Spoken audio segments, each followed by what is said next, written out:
د کوتوالۍ تاڼې پولیس یو دوه زنانه نیولې دي. دا دواړه زنانه چې کوم دي دا په بازارونو کې د ځانه نه او د پرس نه قیمتي موبایلونه، پیسې او نور سونه وغیره چې کوم وي هغه ترې پټوي.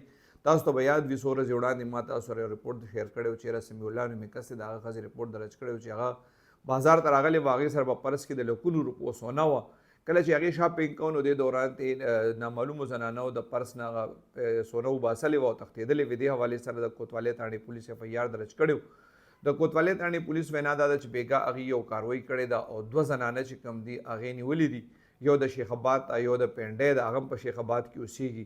پولیس وایي دا کومې زنانه چې دي نیولې دي نو دوی باندې هغې ښځې ګوته ایښې ده، هغې ویلي چې همدې نه د دې زنانو د دې نه سامان پټ کړی و، سونه یې ترې پټه کړې وه.